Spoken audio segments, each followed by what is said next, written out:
the next quest from Alphanod. Tendrils of Intrigue.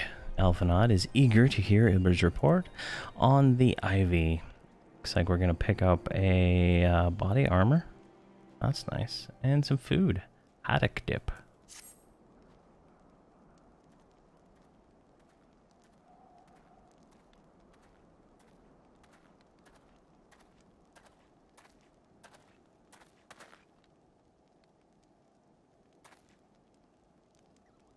Captain Ilbert, your report, if you will. Aye, Commander. Firstly, with regard to the heretic we captured, I regret to say that the man could tell us not that we did not already know of Shiva. We have since handed him over to the Ishgard authorities. Henceforth, the Holy See will pursue the matter independently. Our inquiries concerning the Ivy, however, have proven more fruitful. We have ascertained by the channel by which the heretics acquired their information on the shipment routes. You will recall the flame we first identified as being in the Ivy's league of employ. From him, we were able to trace all the conspirators, each taking us closer to his master. Alas, the trail come to an abrupt end. Fearing that the investigation had been compromised, we took the necessary steps detaining all suspects of the conspiracy. There were 5 on our list, including a flame stationed at Reverend's Toll. The man's primary duty was to keep inventory of donations from abroad, the particulars of which he would share with his benefactors, thereby ensuring that the needs did not go unfulfilled. By virtue of his role, he was privy to the details of all the shipments bound for this settlement. Needless to say, that included the originating from House Fortemps. He knew the precise route the caravan would take. He sold that information to a merchant. I think I can guess which one. None other. With a little encouragement, he soon confessed to knowingly aiding and abetting the heretics. Well, what was the... Oh, that's one mystery solved at least. But what of the Ivy? Are we any closer to prying off his mask? I dare say we are, Commander. Our relentless pursuit has forced him to commit a grave error. In desperate bid to cover his tracks, the Ivy resorted to exercising certain administrative powers available only through high-ranking members of the Immortal Flames. If you consider that our investigation is known to barely a handful of them, and the field of suspects is greatly narrowed. You mean to say that the agent is among Raban's innermost circle, someone who has been with him since the Immortal Flames establishment? 'Tis most plausible explanation. The infiltration likely occurred during the company's founding, with the groundwork for the act being laid beforehand. To slip into a position of authority unremarked and remain above suspicion all these years? I too was surprised, though I really should not have been. All of these 3 grand companies, Udal has never been... Of the 3 grand companies, Udal's was ever the more vulnerable to infiltration. Both Limsa and Gridania had a long-standing armed forces that lent themselves to the formation of the Maelstrom and the Order of the Twin Adder. To all intents and purposes, it was the same people, loyal ones, mind, under the same leadership, only the banner was different. Not so the Flames. Jeez, the words just aren't making sense today. Udal's military was made up of disparate orders, most of which were glorified mercenary companies that answered only to their own paymasters. Hardly an ideal environment in which to establish something as high-minded as a grand company. The difficulties Raban faced when founding the Immortal flames are well known. Even after he had conceived his fellow syndicate members to share the cost, there remains a small matter of finding enough bodies to fill the rings. Indeed, and given the pressing nature of the Imperial threat, that meant recruiting every passing sellsword. Amidst the chaos and of its founding, it would have been child's play to infiltrate the company. A good deal easier then than now, Immortal Flames have ever been caught between conflicting interests, the public and the private. Though the Monterists ultimately agreed to support the organization's founding, 'twas not out of charity that they did it, so the simple preservation had Nal von Darnus's ambitions been less apocalyptic, you may be sure there would never have been risk supplying Raban with an army. 'Tis but in wonder they did not attempt to extinguish the flames the moment the danger had passed. Returning to the present. Even as we speak, our Doman allies are shadowing several high-ranking flames, any of whom could be the Ivy. Desiring to deal a blow against the Empire, the refugees were eager to lend us their aid. I expect to hear from them ere long. Very good. Pray continue your investigation with the first. Meanwhile, have the second attend to the unrest. The third can join the fourth in the inspecting the crystal shipments. If they notice anything unusual, I want to know about it. If Shiva is summoned in a manner like the other primals, the heretics will be looking further for supplies. Understood, Commander. I shall send word to Sir Almeric, informing him of our success in identifying heretics, abiturers. Hopefully, the information will be some of use to the Ishgardians. It is time, Commander. Yes, I am aware. An emergency council of the Alliance leadership has been called. There have been developments in Garlemald. It would seem, as commander of the Crystal Braves, my presence has been requested. I would have you accompany Yuri as the realm's stoutest champion. Tis only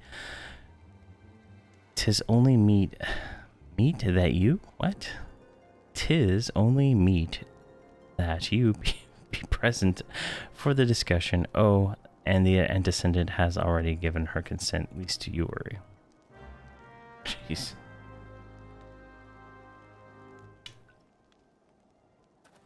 All right. Looks like we completed that one. Like me, you're doubtlessly eager to conclude our business with Iceheart, but until another path to her sanctum is found, she will remain beyond our reach. Minfilia and the Archons are sparing no effort to secure an alternate route. Until such time as they succeed, I suggest we give some thought to the realm's other problems. I shall go ahead to Gridania in readiness for the coming council. Meet me at Nofikia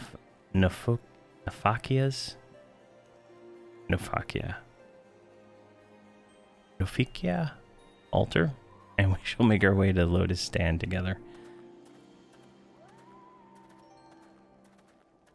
All right. Interesting. I guess we have to turn it in there. All right. Black Shroud. And Gridania.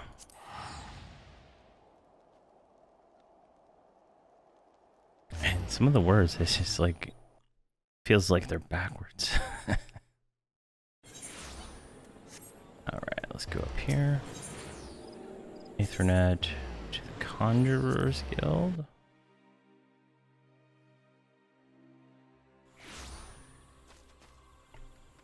Oh, there he is right there. Why, thanks for coming, Yuri. When you're ready, speak with the conjurer yonder. She will show us the lotus stand. Alright, I guess this quest keeps going. Alright, silent conjurer. The alliance leaders await you at the lotus stand. Will you be joining them now? Yes.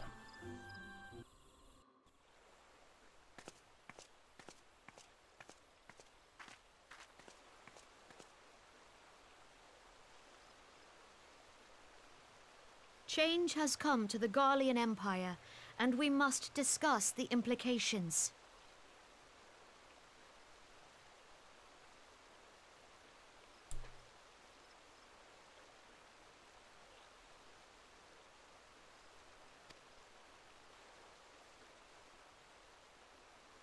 The rumors are true, then? The War of Succession is ended?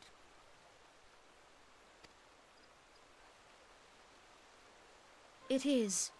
A new emperor reigns in Garlemald.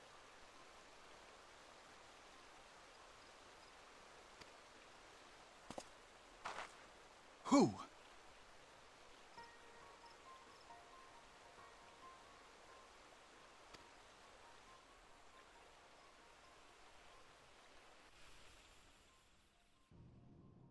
The birth and all too rapid expansion of the Garlean Empire is commonly attributed to the strategic brilliance of Solus Zosgalvis, yet he did not rule alone. Several members of the royal household also distinguished themselves during his reign. Hey Waytech, how's it going? I just saw that it you converted your sub to tier 1. I have no idea what that means, but thanks. I totally don't know anything about the what any of that prime to stuff means.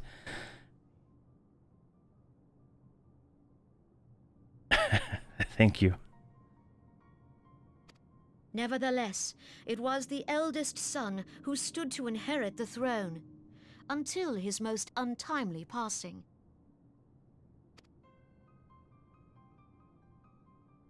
I thought us fortunate when I learned that the Emperor had died without naming a successor.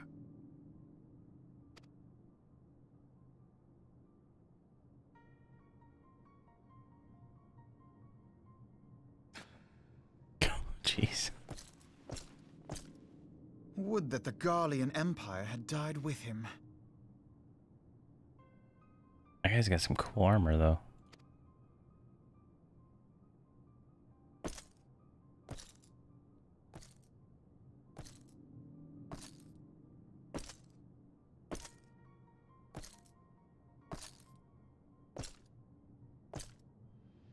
Twas the grandson and his uncle who had the strongest claims, was it not?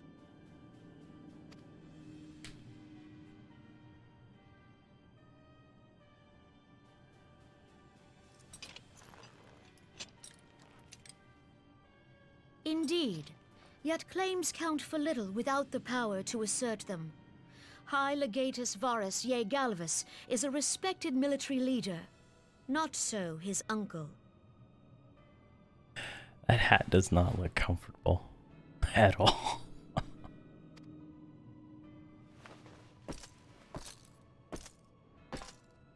So young Varus has torn the crown from his uncle's grasp and taken his place at the head of the Empire.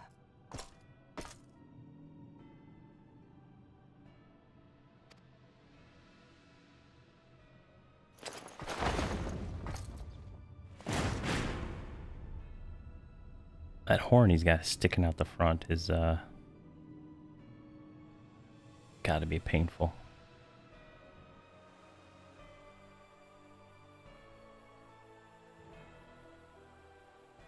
Given the troubled nature of his succession, the new emperor will require time to seal his grip on power. Yet have no doubt but that he shall, for there are none left with strength enough to oppose him.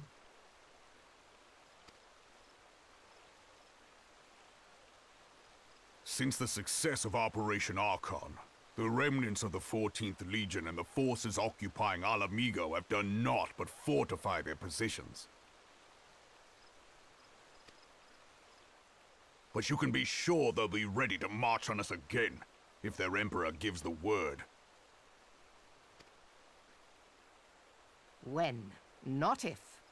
They say this Varus was so set upon Eorzean annexation that he spoke out against the Meteor Project. Plainly, the new Emperor's intentions are of great concern to us all.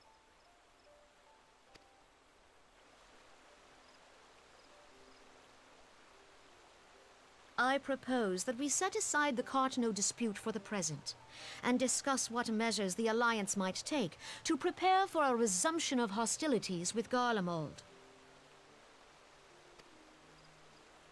Moreover, I move that we re-examine the question of how our former allies in Ishgard might be persuaded to retake their place at our side. Could Eorzea but stand as one, 'twould deal a grave blow to our enemies' ambitions.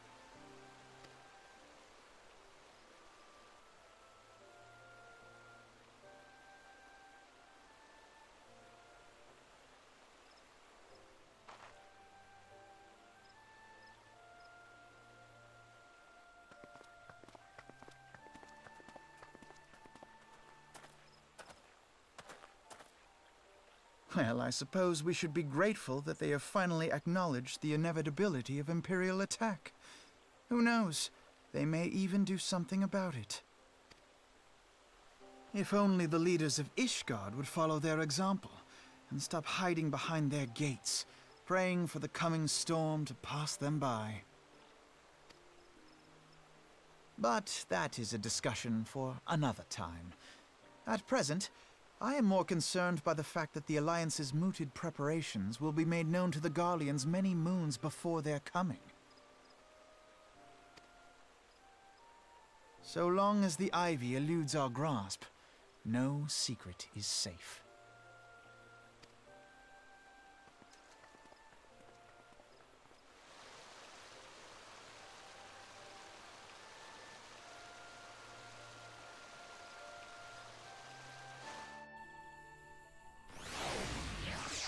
All right.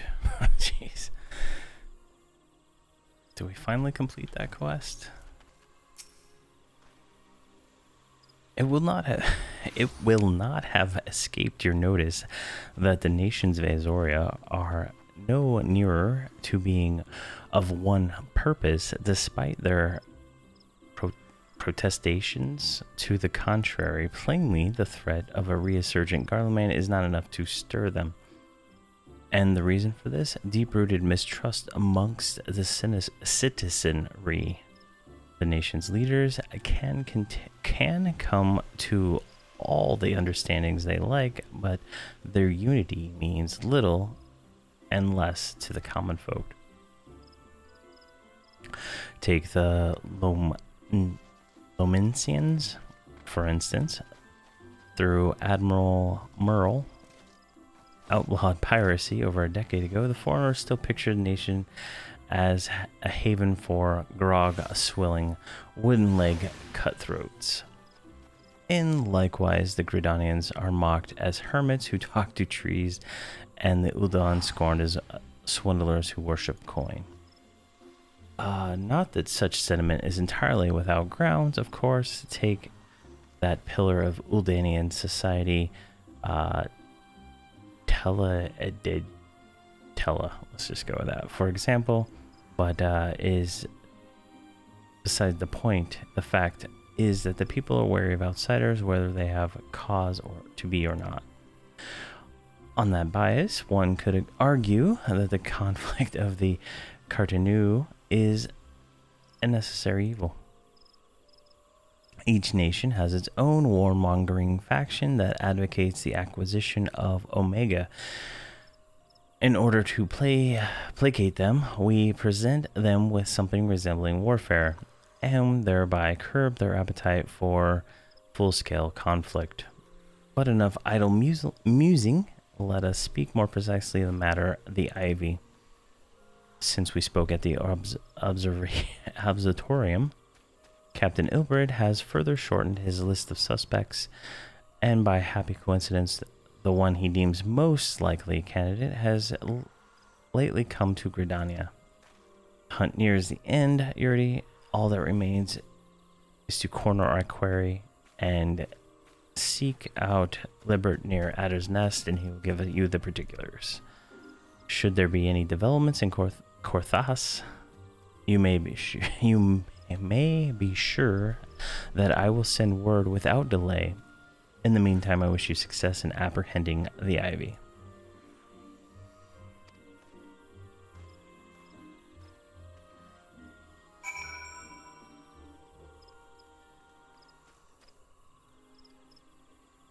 Okay. That's cool. Thanks for showing your support, man. I really appreciate it.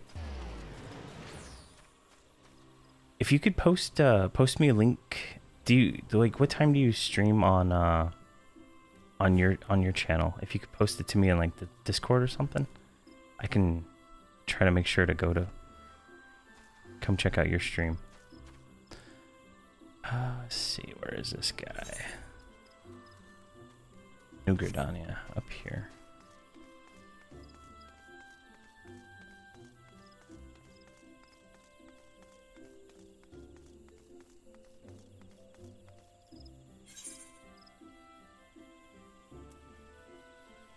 Going the right way? No, it's this way. It's tricky. Look. There we go.